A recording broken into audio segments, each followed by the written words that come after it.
Chapter 1 को हम discuss कर रहे थे और चैप्टर 1 को डिस्कस करते करते हमने सबसे पहले एंशिएंट टाइम पढ़ा। एंशिएंट टाइम के बाद हमने इसके रिसोर्सेज पढ़े।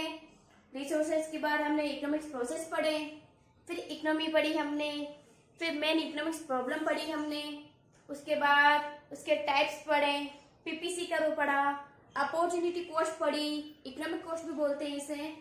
और एट द लिस्ट जब हमने इसको खत्म किया था तो इसकी माइक्रो और मैक्रो नेचर के रिगार्डिंग जो क्लासिफिकेशन दे रखा है या दो जो ब्रांचेस दे रखी है वहां पर हमने इस चैप्टर को कल एंड किया था। इस चैप्टर का सबसे लास्ट सेगमेंट जो है वो है difference between micro and macro, जो हम आज क्लियर कर रहे हैं और उसको आज समझाने के लिए आ गए हैं। तो शुरू करते हैं difference between micro and macro, जो आपका इस चैप्टर का सबसे लास्ट सेगमेंट है। Difference between micro and macro की व्यष्टि या समष्टि में क्या क्या अंतर होते हैं और किस तरह से अंतर होते हैं, किस तरह से इनको डिफाइन किया जाता है, लिखा जाता है, इसके ऊपर एक क्वेश्चन जरूर आता है। 3 से 4 मार्क का एक क्वेश्चन बनता है आपके लिए, तो इसको इम्पोर्टेंट आप डिनोट कर लें और इम्पोर्टेंट लिख लें इसके ऊपर और उसको फिर शुरू करते हैं। तो चलिए शुरू करते हैं difference between micro and macro. सबसे पहले मैंने आपके बोर्ड पर एक टेबल बना दी है माइक्रो और मैक्रो इकोनॉमिक्स के लिए, और माइक्रो के अंदर और मैक्रो के अंदर कुछ मैंने टॉपिक डिनोट किए हैं जिसको हम शुरू करेंगे और उसी को हम एक्सप्लेन करते हुए इसको आगे चलेंगे। पहले बात करते हैं मैक्रो इकोनॉमिक्स जो है वो किस वर्ड से लिए गए हैं। तो ये दोनों ही इंग्लिश लैंग्वेज वर्ड है, माइक्रो और मैक्रो इकोनॉमिक्स। अब पहले बात करते हैं माइक्रो इकोनॉमिक्स जो है ये भी ग्रीक वर्ड है, ग्रीक वर्ड से ही लिया गया था, और मैक्रो इकोनॉमिक्स ये भी ग्रीक वर्ड से ही लिया गया था। और ग्रीक वर्ड जो था वो था माइक्रोज और इसका ग्रीक वर्ड जो था वो था मैक्रोज। इट मीन्स जो ग्रीक वर्ड है माइक्रोज उसी से लिया गया था, माइक्रो और माइक्रो बना था, और जो ग्रीक वर्ड था मैक्रोज उसी से बना था आपका मैक्रो। अब माइक्रोज का मीन क्या था? तो माइक्रोज का मीन था आपका स्मॉल पार्ट और मैक्रो का मीन था होल पार्ट। इट मीन्स अगर होल इकोनॉमी के किसी स्मॉल पार्ट का अगर आप स्टडी करोगे तो ये होगा आपका माइक्रो, और यदि होल इकोनॉमी या होल पार्ट को अगर आप स्टडी करोगे तो वो होगा आपका मैक्रो। तो सबसे पहला डिफरेंस जो है वो है कि दोनों इंग्लिश वर्ड्स हैं माइक्रो और मैक्रो, बट इन दोनों की ओरिजिनेटेड जो मानी जाती है वो मानी जाती है ग्रीक वर्ड से, और इसका जो ग्रीक वर्ड है वो है माइक्रोज और इसका जो ग्रीक वर्ड है वो है आपका मैक्रोज। और माइक्रोज का मीन होता है स्मॉल पार्ट और मैक्रोज का मीन होता है होल पार्ट। इट मीन्स अगर हम माइक्रो में स्टडी करेंगे तो होल इकोनॉमी के किसी स्मॉल पार्ट को या किसी स्मॉल यूनिट को हम क्या करेंगे, स्टडी आउट करेंगे, और यदि मैक्रो में हम स्टडी करेंगे तो होल पार्ट को स्टडी करेंगे। पहला डिफरेंस हो गया हमारा। दूसरे डिफरेंस पे बात करते हैं कि माइक्रो जो होता है वो इंडिविजुअल यूनिट्स या किसी इंडिविजुअल जो सब्जेक्ट होता है उसी को क्या करता है, स्टडी आउट करता है, जबकि मैक्रो जो होता है वो होल इकोनॉमी को क्या करता है, स्टडी करता है। ये हो गया इसका दूसरा डिफरेंस। तीसरा डिफरेंस क्यों चलते हैं, और तीसरा डिफरेंस है कि जब भी माइक्रो इकोनॉमिक्स में इक्विलिब्रियम पढ़ा जाता है तो माइक्रो इकोनॉमिक्स में हमेशा पार्शियल इक्विलिब्रियम पढ़ा जाता है। इक्विलिब्रियम क्या होता है मैं आपको नेक्स्ट सेकंड चैप्टर के साथ इसको कंटिन्यू करूंगी, उसको एक्सप्लेन करूंगी। एक बार आप यहाँ पढ़ ले थोड़ा सा। तो जो माइक्रो इकोनॉमिक्स जो होता है वो पार्शियल इक्विलिब्रियम को स्टडी आउट करता है, जबकि मैक्रो इकोनॉमिक्स जो होता है वो जनरल इक्विलिब्रियम को स्टडी आउट करता है। पार्शियल इक्विलिब्रियम को हम बोलते हैं आंशिक संतुलन और जनरल इक्विलिब्रियम को हम बोलते हैं सामान्य संतुलन। इट मीन्स अगर आंशिक संतुलन को हमें पढ़ना है तो किसमें पढ़ेंगे, माइक्रो के अंदर, और यदि हमें सामान्य संतुलन को पढ़ना है तो किसमें पढ़ेंगे, मैक्रो के अंदर। दोनों ही ग्रीक वर्ड से बने हुए हैं, ये बना है माइक्रोज से और ये बना है मैक्रोज से। माइक्रोज का अर्थ होता है छोटा पार्ट या छोटी इकाई, और मैक्रोज का अर्थ होता है संपूर्ण या होल या पूरा या समग्र। ये छोटी इकाई का अध्ययन करता है या किसी एक व्यक्तिगत इकाई का अध्ययन करेगा, और ये संपूर्ण अर्थव्यवस्था का अध्ययन करेगा। इसमें आंशिक संतुलन को पढ़ा जाता है और इसमें सामान्य संतुलन को पढ़ा जाएगा। चौथे के ऊपर चलते हैं। चौथा है कि माइक्रो इकोनॉमिक्स को हम प्राइस थ्योरी के नाम से भी जानते हैं, मतलब माइक्रो इकोनॉमिक्स को हम कीमत सिद्धांत भी कह सकते हैं, कीमत सिद्धांत के नाम से भी इसको जाना जा सकता है, जबकि मैक्रो इकोनॉमिक्स को सामान्य कीमत सिद्धांत के रूप में जाना जाता है। सामान्य इसलिए लिखा है क्योंकि होल के लिए बात हो रही है, जब होल के लिए जब प्राइस थ्योरी पढ़ी जाती है तो उसको जनरल प्राइस थ्योरी या सामान्य कीमत सिद्धांत भी कहा जाता है। इसका एक और नाम है जिसके नाम से इसको डिफाइन किया जाता है, वो है इनकम एंड एम्प्लॉयमेंट थ्योरी के नाम से भी इसको जाना जा सकता है। तो मैक्रो का एक और नाम है जिसके नाम से बार बार क्वेश्चन पूछा जाता है और वो है इनकम एंड एम्प्लॉयमेंट थ्योरी, और इसी के नाम से मैक्रो को जाना जाता है। अगला जो है उसके बारे में बात करते हैं कि जब भी माइक्रो की स्टडी की जाएगी तो मैक्रो इकोनॉमिक्स को कांस्टेंट रखा जाएगा, लेकिन जब मैक्रो इकोनॉमिक्स की स्टडी की जाएगी तो माइक्रो इकोनॉमिक्स को कांस्टेंट रखना कोई अनिवार्य नहीं है, कंपल्सरी नहीं है।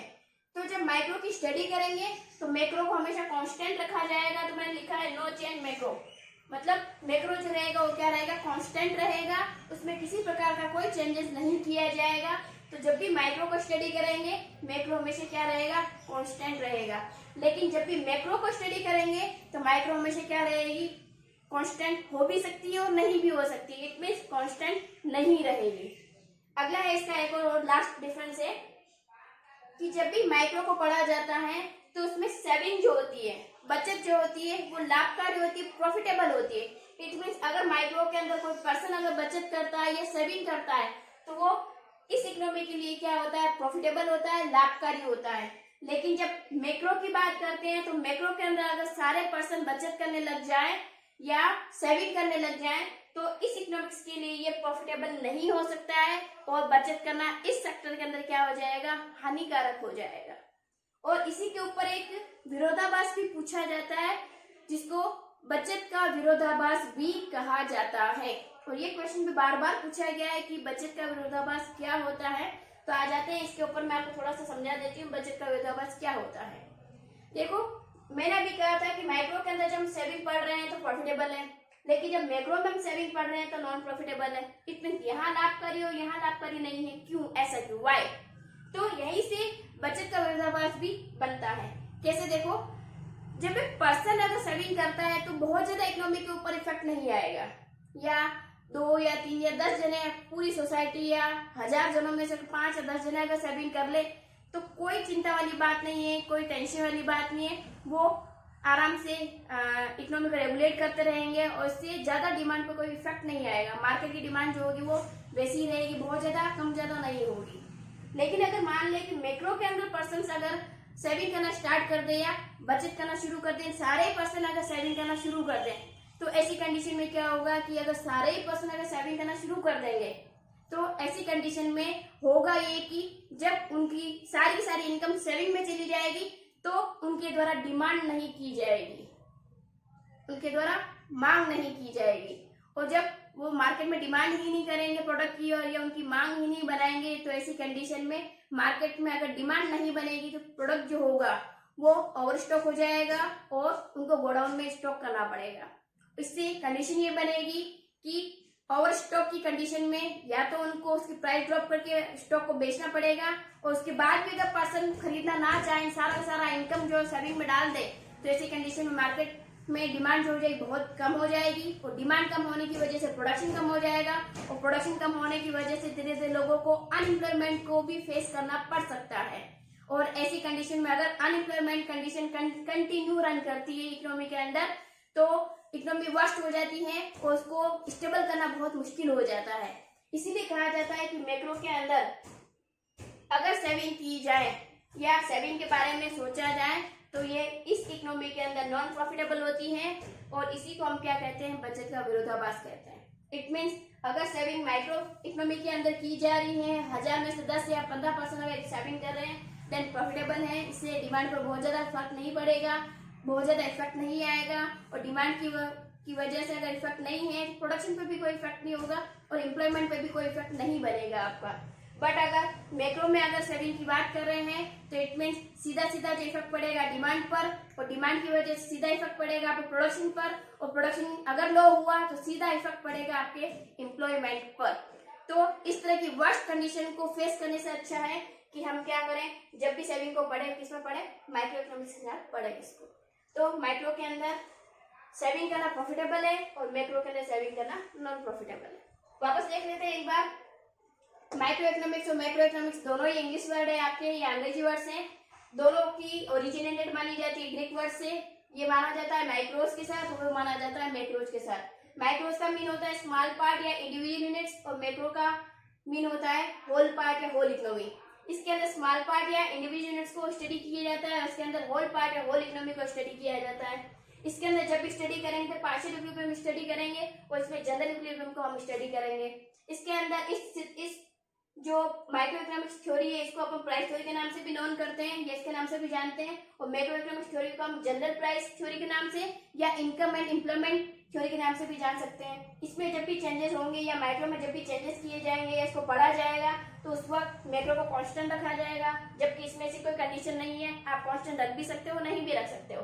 और लास्ट है आपका 7 profitable areas and there is not non profitable areas.